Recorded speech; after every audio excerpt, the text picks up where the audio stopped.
Alright guys, we still gotta be quiet, but I think we're pretty safe here. Come in about 100 yards from the road. I looked at the map before I came out here, and I'm probably in the middle of the property boundaries. I know that because I'm right up against the creek, so I did scout this area before I decided to come out here. We're on lockdown. We're allowed to go wherever we want, but they're encouraging us not to do anything non-essential, hence the stealth camp.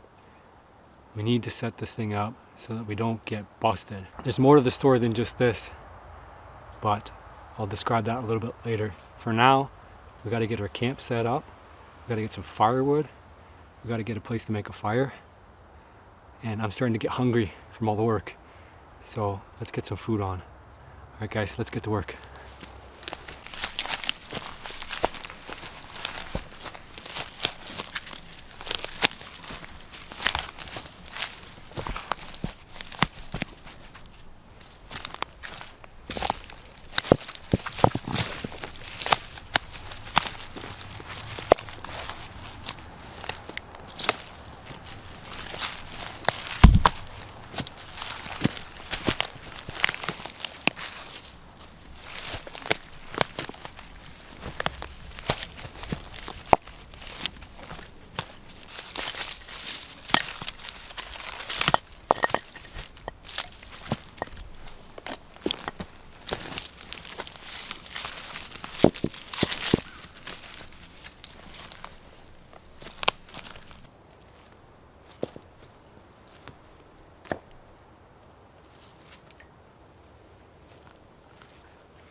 Outdoor Vitals sent me a bunch of new gear. You notice I wear the jacket all the time. That's Outdoor Vitals jacket. That's what I stripped off at the beginning. The reason I'm full camo right now is if I hear any noise, I can run off, hide in the woods without any issues. Nobody will be able to see me in this ASAC camo. So Outdoor Vitals sent me a bunch of gear. One of the things I'm wearing right now is the thermal wear underneath here. Testing that out. So far so good. They have a thermal underpant too. I tested that out this morning, didn't like it, so I'm not wearing it today. It was a little too warm today, and also it has a zipper up the side, so I didn't find it was super comfortable. And I don't like tight things around my bottoms. Sounds funny, but it's true. We also got a 1P tent, again from Outdoor Vitals, so we're going to set that up, try it today. And inside my pack I also have Outdoor Vitals sleeping bag, and of course the pack. We got a pot, boiling some water from the creek for drinking. Brought some supply of water. Always bring water with me no matter where I go, because if I can't set up a fire, something happens and I'm thirsty, I don't want to be thirsty all day long, suffering and dehydrated. I got myself a thermal rest, and then last but not least, I've got myself a shovel. This is given to me by Zach Fowler, a good friend of mine, and he's got a YouTube channel, so you guys can check him out as well. I was going to make a Dakota fire. I don't know if I can do it here in the swamp, but we'll see. Maybe I'll use this to get some wild edibles if I can track some down. I know there should be some ramps out right now, so, or wild leeks, which is like an onion that grows in the wild. There should be some marsh marigold as well, but I don't see any propped up here. If I go for a walk, I might be able to find some too. It's a little early in the season to be looking for them. But the best part about this early season stealth camping is that there are no mosquitoes. It's still cold enough that they haven't hatched yet, but any day now those are going to start coming out. Aside from that, I brought myself some newspaper. The reason is because I don't want to be stuck not having any tinder, and I don't want to make a big smoky fire. Yes, I'm going to be cooking over a fire even while stealth camping, We're going to try to make a fire so that there's very, very little smoke. So this is going to come in handy to get that fire going really quickly. Otherwise it'll be stuck trying to find some birch bark, and I know the swamp doesn't have a lot of birch bark. This area just doesn't have it. So this is going to get that fire going warm, fast, and put out as little smoke as possible. Thankfully around here people burn fires all the time, so the chances of me getting discovered just because I'm burning a fire is pretty slim. So, but you got to keep that noise down. That's why I'm using a low voice. Alright guys, let's get a fire started. I brought myself a fish that I caught from my pond. I'm going to cook it. I want to cook it low and slow. I want to get lots and nice smoke on it. Alright guys, we got a fire pit rock in here. Found a nice slab of rock. This rock's pretty common around here. I'm not going to use it to cook the trout on it, because last time I put a trout on top, it pretty much baked on there. Although we might have to use it. We'll see. We should be able to find some live wood. We can hang it up. But since it's already a fire pit, and if I dig down into the ground to make the Dakota fire pit, I may end up with some swampy stuff. But we'll probably give it a go, just so that it has lots of air, so we don't cause too much of a smoke issue. But if we get a hot fire going and we use dry wood, we should be all right. We've got a bench over here set up. This is a pretty cool spot just to relax by the creek here. It's not a big creek. I traced it back all the way on the map, and it looks like it starts from nothing, so this is probably spring fed.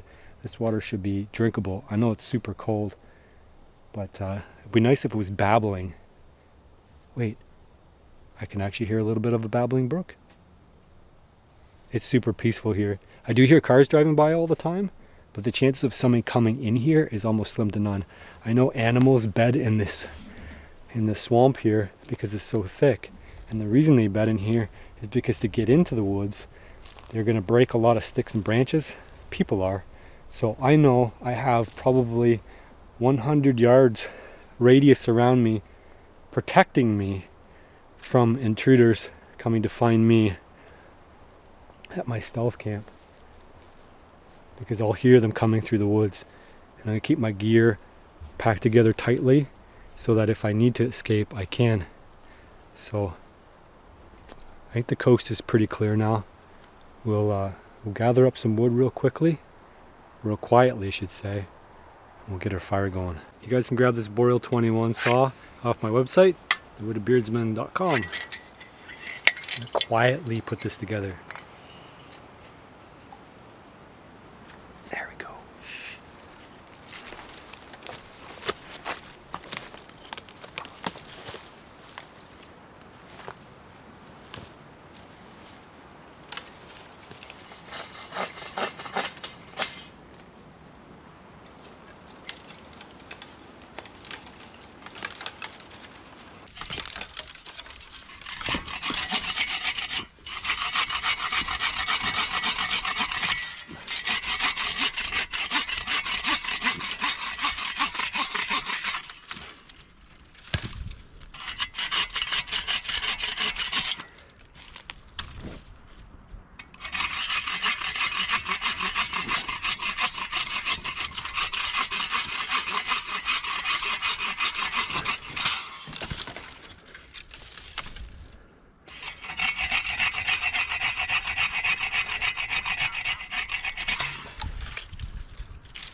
water is super duper clear, and I'm really glad it came out.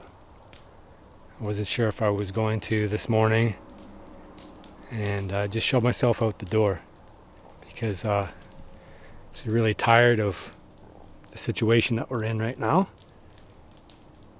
but it's time to make the most of it.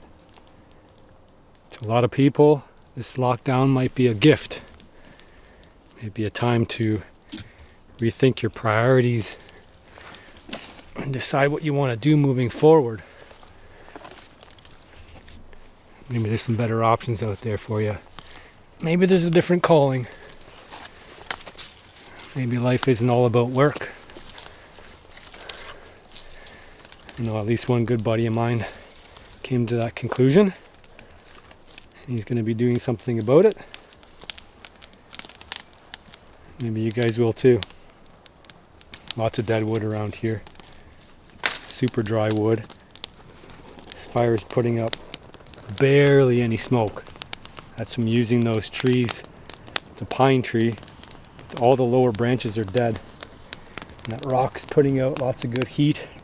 The only real way that I know to plank cook or board cook a trout like this is to have that fish almost 100% vertical.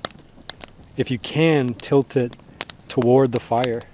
It's tricky, but it'll take a little bit longer to cook.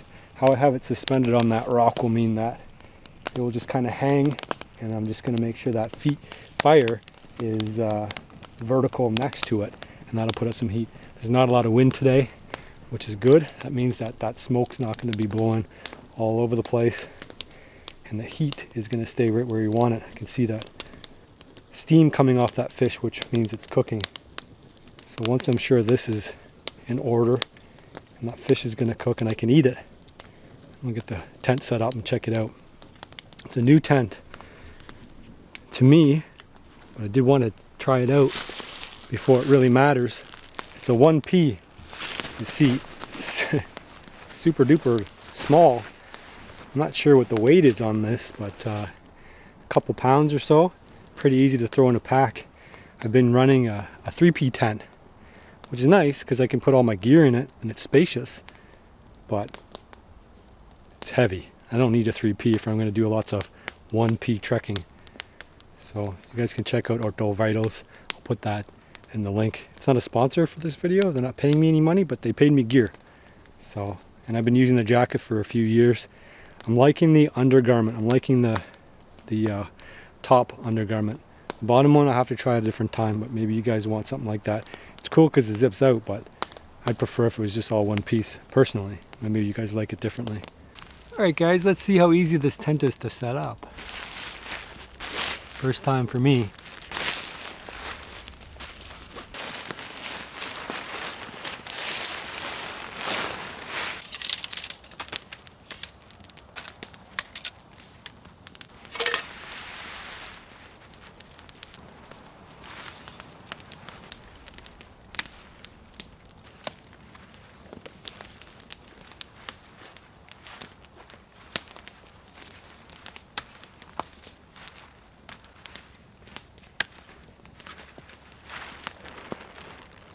Well, I wasn't expecting this to be so small. It's like probably just enough to fit, well, just enough to fit me. I like it. Basically just enough for me to fit inside. I want to have you guys have a look at this before I put the fly on, because it will give you a good sense about the size of it. So there's just one door on here, on the side here, and just enough basically to put yourself in it. It's set up pretty intuitively.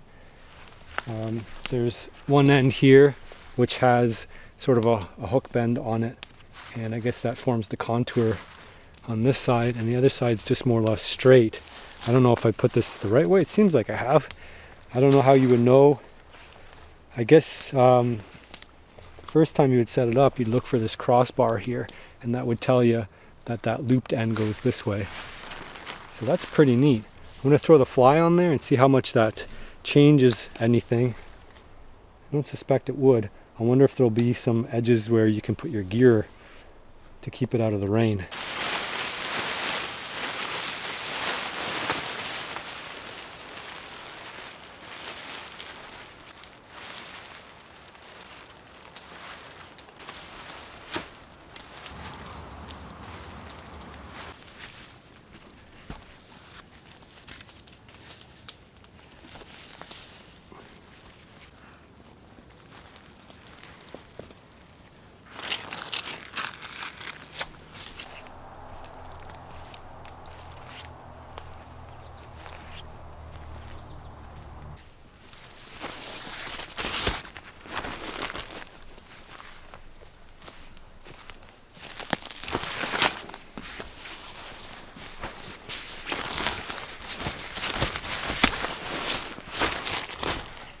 But there you go, guys. I did mess up on the fly setup because I actually put the door on the wrong side.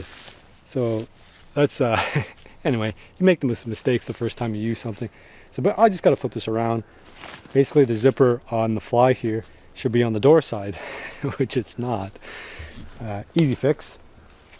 So this side doesn't open at all. Obviously I'm used to my 3P tent. You can get out both sides, because obviously if you're going to put 3-person in a very small tent, you want to be able to take the exit on either side. So that's the only thing you have to keep in mind for that. I like the design. It's really well thought out. I think the best, well, I mean, not the best part of it, but one of the good features of it, and goes to show the intelligent design, is the pegs here. They're ultra light. They're super tough by the looks of things, and they're red, so you're not going to lose them. If anything I've lost more camping than anything else is my pegs. Not that it's a big deal. You can always make a new peg, but if you're going to spend some money on a good quality tent, make sure it's a good quality.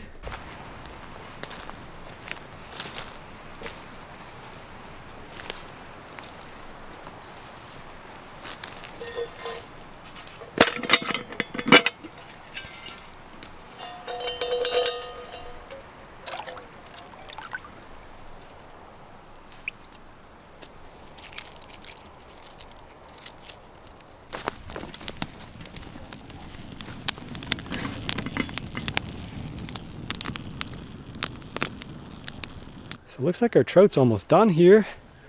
I don't want to overcook it.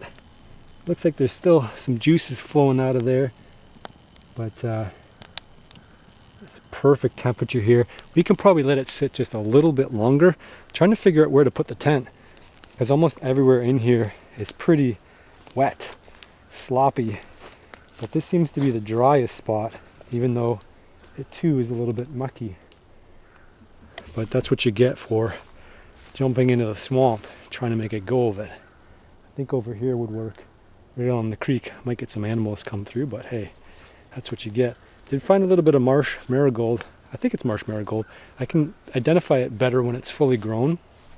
I know it does grow here down in the swamp, but like I said, I think I'm a little bit early. There's usually patches and patches of it going up all in through here. Oh, here we go. Here's one.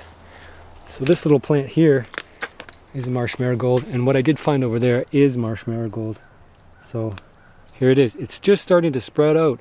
Just goes to show you how early we are in the season, but you'll get big patches of it. It's probably very good at this moment in time, because as these leaves get older, as any plant gets older, it tends to get quite a bit bitter. So I might be pretty lucky. This marsh marigold, you want to do it in a couple changes of water because of the acridity. Acridity, is that the word? Acidity, not acidity. Maybe acridity, that's the word. But there's a big patch of it all through here. They'll get to be about this big, and I've eaten them when they're that big, but they're not, I mean, they're good. They're good, but they're not good. I mean, it's all wild edible stuff. It's good, but it's not quite good. They just recommended that you boil it in a couple changes of water, and it eats like a spinach, a boiled spinach or fried spinach. It is pretty good, but I mean, if you eat a lot of it, especially if I eat a lot of it, it kind of goes through as the green mush. Yeah, so you get what you get, right? So you don't want to eat a lot of it.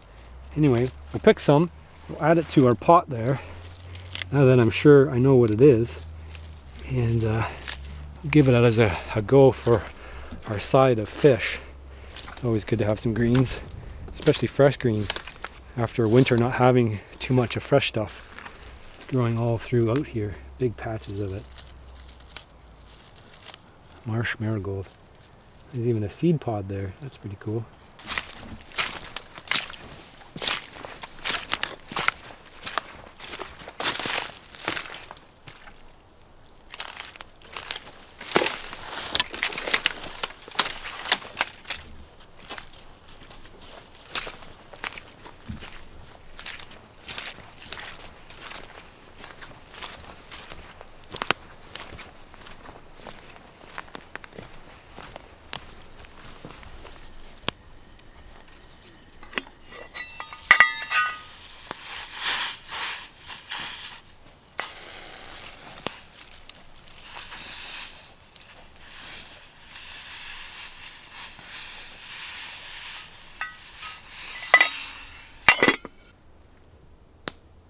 Pretty sure I just heard a turkey take off over there. Thought I heard something over there before.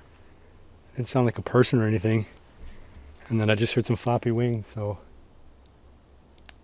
pretty sure I just spooked a turkey off.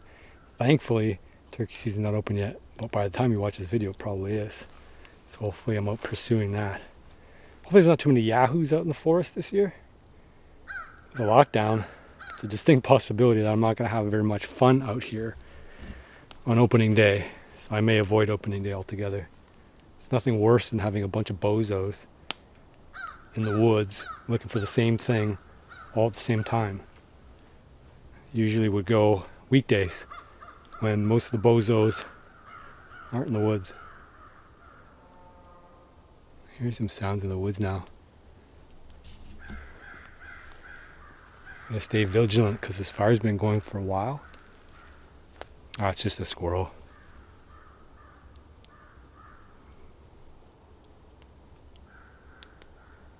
Yeah, it's just a squirrel running away. Just crows. Been quiet. Yeah. Here we go. Now he's chattering at me. It's funny, those red squirrels are super territorial. They're always making a fuss. You hear it?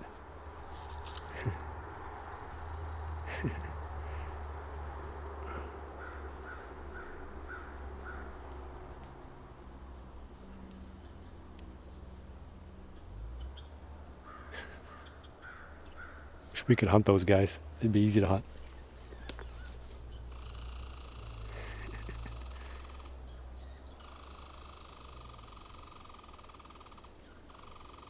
I can't see him, but I'm sure you can see me. Alrighty guys, that fish is done.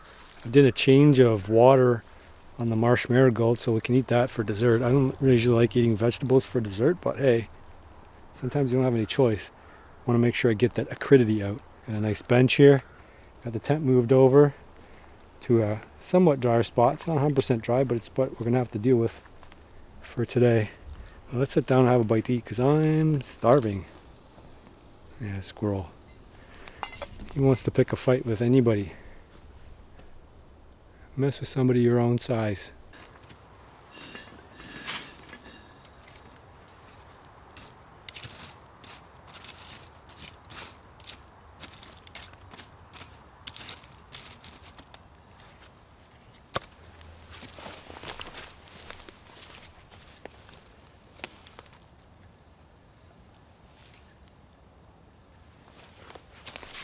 How does that trout look, guys? I think that looks pretty darn good for a rock cook. I think I finally figured out how to do the rock cooking. Looks like there might be some spots down in the middle where it's not quite cooked yet, but I think for the most part, that's pretty much bang on. Of course, I didn't bring any utensils again, so here I am eating with my fingers. Oh man, that's so good. I'd like to thank you guys for your purchases of the adobo spice. It's definitely keeping the channel going. Check the website, thewoodedbeersman.com, and grab yourself some. Hearing lots of good feedback from people saying they really enjoy it. Haven't had anybody say they don't like it. So good on them. Good on me. Good on everything. Oh man, that's so good. So good. How's this for a plate? It's almost portable. That is like cooked to perfection. Absolutely perfect.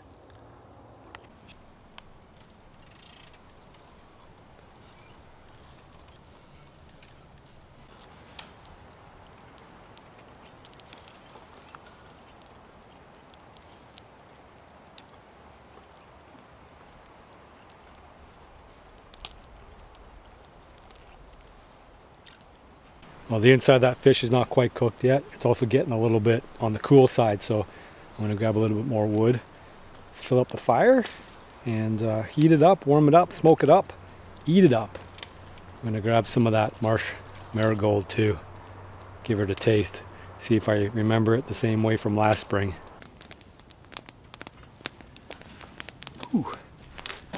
It's gonna be a little bit hot, but yowzers, that's really hot. And get ourselves a stick. How come I never bring cutlery? Anybody, and you have any ideas why? Because I'm trying to remember everything to bring. And I bring the most important parts. And I can always do without cutlery because there's always cutlery in the forest. So as you can see, it looks like a green, like a spinach. I should have brought some butter, but I wasn't really thinking I would find it till I got out here. I remember this spot's pretty rife with marsh marigold. I used to call it March marigold because, you know, remind you of when it comes out. Although it comes out a little bit later than March. All right, let's give it a taste.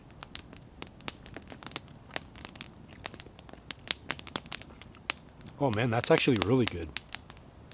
That's more like a baby spinach.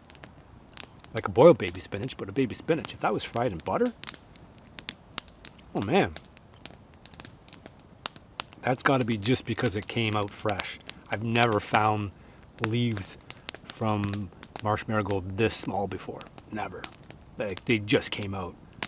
And I don't know. Like, this is how we eat our greens anyway. We don't eat mature greens that are just about to throw up a flowering seed, because those ones are always super bitter. Like, you know, you got some bad lettuce or some other greens when it's like late in the season and you know, it's just about to flower. Like if you have a garden, you know, if it's about to flower, you're gonna end up with some bitter stuff. That's super mild. Super mild. I would advise you guys look at identification for any wild edible. Don't trust me. I mean, I could be wrong today. Pay for it later, but I'll let you guys know in the description. You can always remind me, ask me in the comments if I forget. I'm pretty sure I know what this one is. It's good. I'm delightfully impressed. The more I eat of the liquid, though, at the bottom and the water itself, the more I taste that bitterness. It's very mild, but it is there. So I would recommend 3 changes of water. I only did 2 because there are some pretty young leaves. See, the water itself is, you may be able to tell, but it's some green. Can you guys tell? Ouch. It's green, but that's no different than you would boil any kind of vegetable. Probably lose some of the nutrition too. That's enough greens for me. Finish up that trout. Maybe we'll go for a walk.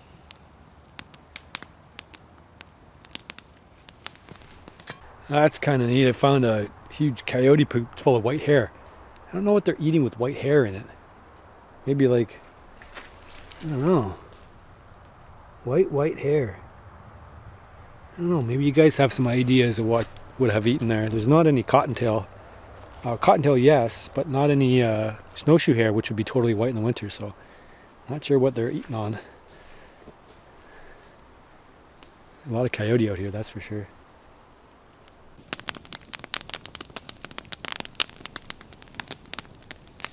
Guys, gonna give you a final rating on the tent. It's a good one. I like it. I'm gonna use it, but I'm not gonna use it here. And let me explain why. Well, I am glad I came out today. I'm not happy that I came here today. I want to set the record straight because I know some of you people out there are probably going to be upset, maybe thinking I'm trespassing, but I'm not, and I'll explain in a second. But what I want to get at first is the overreach that's happening. In my province, they have banned Crown Line camping and fires. I was planning a trip to Puddle Lake with Jeremy. We're going to do a return trip this spring. It's the best time to go because there's no black flies or mosquitoes, no seums, horse flies or deer flies. If this is postponed any longer, the trip will not be nearly as enjoyable. It's also a lot easier to get there before all the foliage comes up. But we're stuck. We can only really camp on private property. Now, I never advocate you guys breaking the rules. So if you're thinking about doing stealth camping, think about maybe finding a loophole. Maybe you can find somebody with private property who might let you use their property to go do a little bit of camping. That's thinking outside of the box. For any state or province that's thinking about closing fishing, don't. I don't think you should have closed camping and fires either, because I don't think it's helping anything. I think it's making matters worse. Mental health crisis that will fall out of this, the economic crisis that will fall out of this, will be a lot worse than the disease. I can assure you. There'll be widespread famine if we don't get this economy rocking again. And this isn't just about the virus. This is about everything in life. I would encourage you guys to find loopholes. Not break the rules, but find loopholes that you could take advantage of to get the things that you want done. Because if you're busy following the rules as set by other people, you're also not paying attention to the rules being broken by the people who set the rules. Now, leaders are getting caught all over the place with their hand in the cookie jar when nobody's looking, not following their own rules. So you have to ask yourself, why are officials making rules that they themselves are not following? It's because they don't believe in those rules. I'm not saying every rule is a misguided rule. Shutting down fires and camping for a month makes sense because we needed to get a grapple on what the situation was like. Now we're seeing numbers flatlining and our healthcare system being able to handle it. It's not about that anymore. Not at all. So you would think that the restrictions would be lifted, but they aren't. They're being doubled down. So let's go for a walk. I feel like going for an exploration. I want to show you guys exactly what's going on here. The main reason for me coming out here is to set up the tent. I also got to express myself creatively. Hopefully you guys are seeing that. Now, I'm not going to stay overnight here because to me that's not fun. That's not a fun thing to do. And if I'm going to do something, I want it to be fun. I don't want to go out just to go out. I know some people make YouTube videos and the only reason they're going out there is to make the video. But if I can't have fun making a video, I'm not going to do it. This is how I express myself. I've done this since I was a kid. I used to do school presentations through video format instead of doing an in-person presentation. To me, it's a lot more comfortable. I can think about what I want to say. So this is my form of protest. I hope our officials see this and realize that maybe they can claw back some of those restrictions. Now you might be wondering where I am and if I'm breaking the rules. Well, I'm not. I'll show you why I'm not breaking the rules in a second. Just gotta climb through the bushes here. Oh. If you guys watched any of the last videos, you'll know what that marker means. And if you guys are following me along and long enough, you know that I'm very genuine when I make my videos. I don't want to mislead anybody. I want to encourage people to break the rules. Bend them, yes, bend them, but not break them. So we are making our way out of the woods now. And I'm going to show you exactly where we are. You guys see that up over my shoulder? It's the cabin. I'm on the cabin property. I snuck into the cabin property because it's legal for me to do so. I can camp here if I want. Anyway, now that the tent has been tested, I'm going to take it down and I'm going to send this video to all our officials, to the provincial official and federal officials, and I asked them for my rights back. I want the right to go to Puddle Lake on Crown land. So please let me do it.